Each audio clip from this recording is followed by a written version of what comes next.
What's up, guys? I've just arrived at the famous ruins of Teotihuacan. I took the bus here today. It cost 105 pesos, I believe. I'll put below what that is in Canadian dollars. That's for a round trip, so that's quite a good price. I think it's about $7, something like that. It was 85 pesos to enter. Again, around maybe like $4 or $5. And I took the metro from the square near my hostel to the bus station, and it cost 5 pesos, which is around 30 cents. So it'll be 60 cents round trip, which is insane. So I'm just gonna head in right now. Again, I'm not supposed to be filming here without paying, which I obviously haven't paid. So this is a pretty famous site, so we're gonna see how it goes. I'm probably gonna have to be a bit discreet about it this time, as opposed to at Tula, where I really didn't have to worry about it. But anyway, yeah, I'll give you some more information about the site when I get in there, but I'm really looking forward to this. I think it's gonna be pretty incredible. So I've just got inside now, and this place is insane. This is by far the coolest ruin site I've seen anywhere in the world. And I've been here for about 2 minutes. Like, look at this.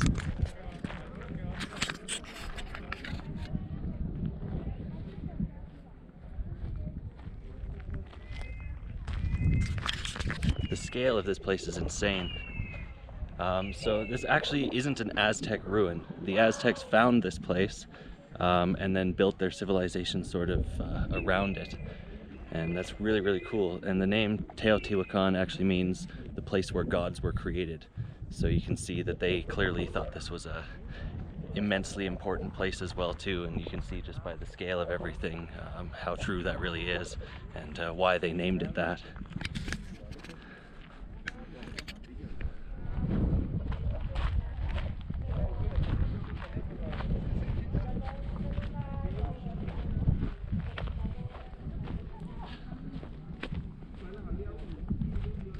So I'm walking down what's known as the Avenue of the Dead, and it just stretches on forever. You can seriously feel the vastness of this place.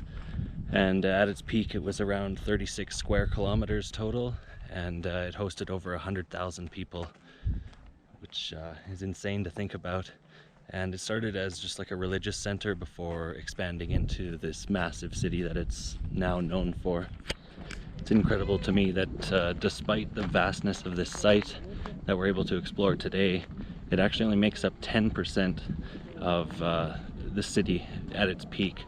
So only 10% of the city has actually been excavated and is part of the actual tourist site now. So I can't even imagine what it would have been like to see, you know, at its peak, fully functioning with all of the people and all the pyramids and structures at their fullest. So yeah, I'm really kind of at a loss for words right now.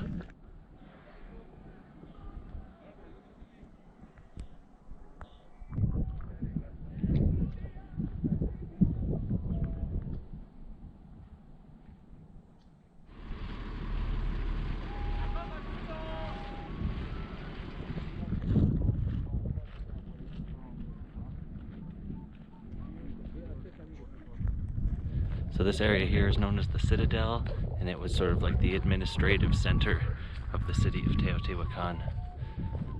And you can see all these very interesting structures around here, and then this massive pyramid.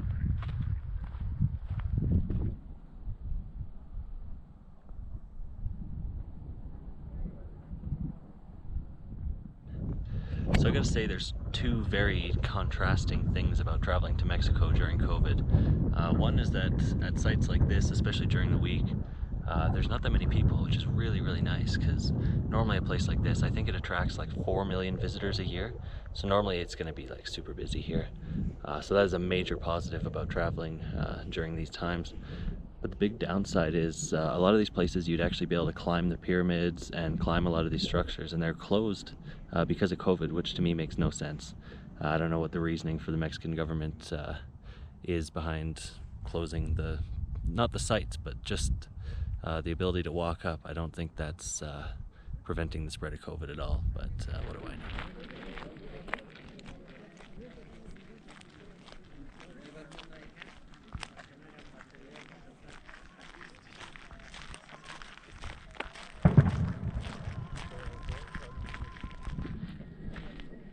So this structure here was built around 150 AD and is part of the Temple of Agriculture complex.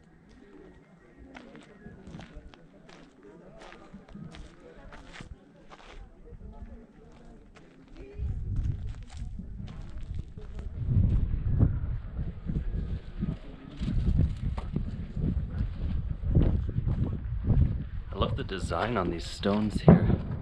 These little in the middle. So cool.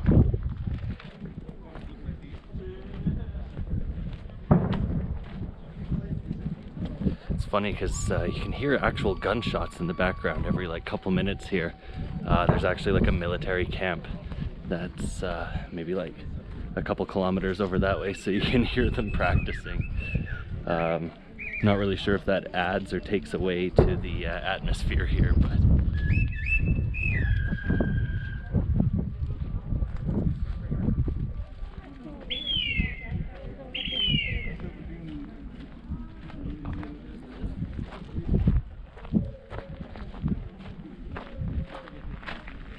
oh, look at this.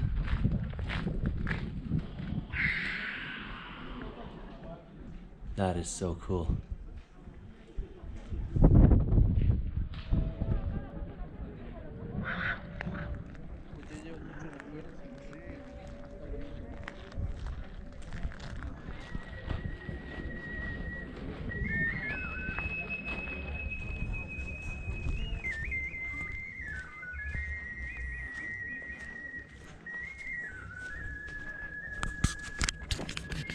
I would say this area here is probably the most impressive area that I've been to so far.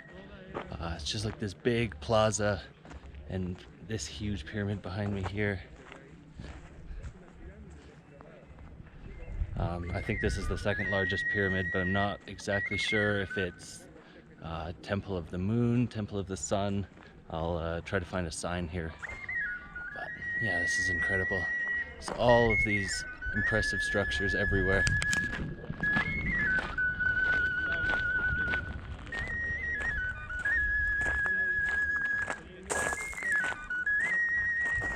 Visiting sites like this really makes you wonder what the ancient civilizations were truly like, and what knowledge they had that we've lost, and what connections they had with other cultures, other civilizations. There's so much about history that we just truly don't understand. And then you see scale. You see the scale of places like this, and it's difficult to comprehend for sure.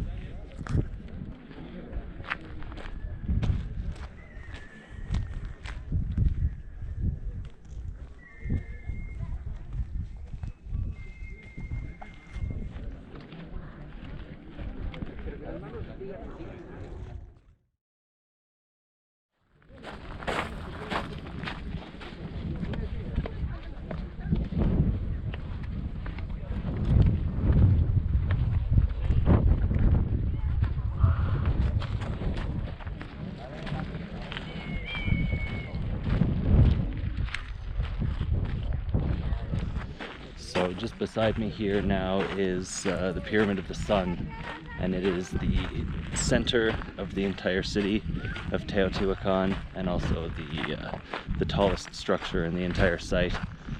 I'm not exactly sure how tall it is, but I'll make sure I put it below.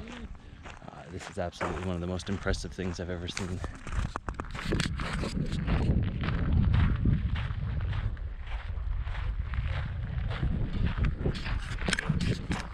And unfortunately, again, you actually were able to climb to the very top of this. And I'm pretty sure you could get some of the most incredible views of the entire surrounding area here from the top of this, because it is massive. Actually, there's a sign here. Let's see if it says...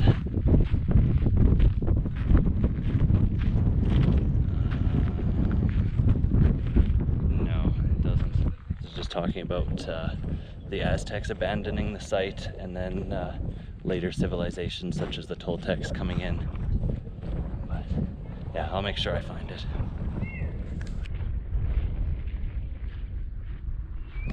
So the Aztecs were a culture that was entwined with spirit, the gods, and life after death, but also they were entwined with the cosmos, as seen at sites such as the pyramids of the sun and the moon, which are laid in correspondence to some sort of cosmic order.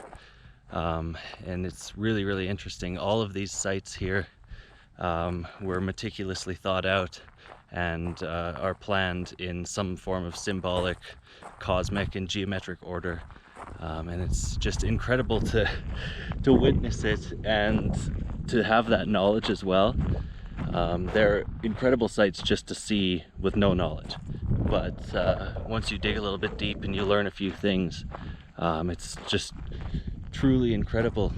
And you know, as a casual tourist, you can spend an hour or two here seeing the sights, taking some photos, and you'll really enjoy yourself. And then somebody like me, who is also a casual tourist but enjoys a little bit more of the architecture, the culture, the history, and the symbolism, you know, you can spend even longer here. And then somebody who's, you know, miles ahead of me on the education thing, somebody that's well versed in archaeology, anthropology, and any other form of like cultural history, you can spend hours and hours at this site. Sorry about the wind, it's starting to pick up.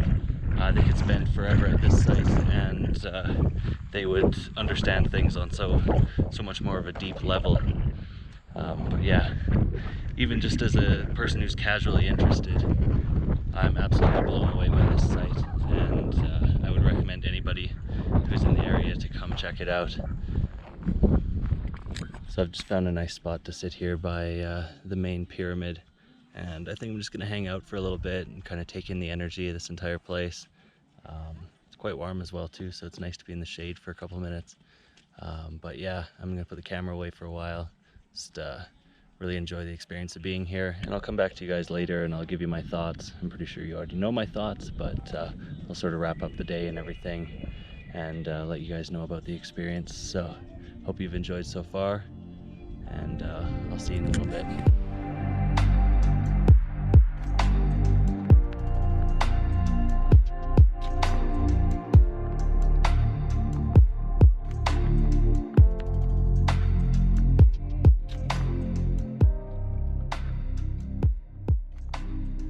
For me, I just wonder what life was like during the Aztec times, and what it would have been like to see this city at its peak, full of people building all of these incredible structures, all of the rituals, and mostly I'm interested in what knowledge that they had, and like the rituals and the practices, and the knowledge that they gained from that. And I feel like that's something that modern society, modern culture really misses out on, is that level of knowledge and that level of connection with, you know, your fellow humans, the earth, the cosmos, all of those sorts of things.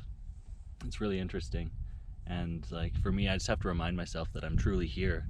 Like I'm standing and sitting on sacred ground, Aztec ground. And you know, I'm walking in areas that the Aztecs walked. And you know, cognitive dissonance sort of kicks in when you start to think about those sorts of things, because you just can't fathom you know, where you are and the significance of that. But you know, you just have to try your best, I guess. But anyways, I'm gonna hang out here for a little bit longer. I'm really enjoying myself, and but I'm gonna put the camera away. I'm gonna end the video now. So I really hope you guys got even a little bit of an idea of what it's like to be here, and if you ever get the chance to come, please do. It's truly incredible. I think I've said that word about 500 times in this video, so I'll work on a new adjective for next time. But anyway, I hope you guys enjoyed, and I'll see you guys in the next video.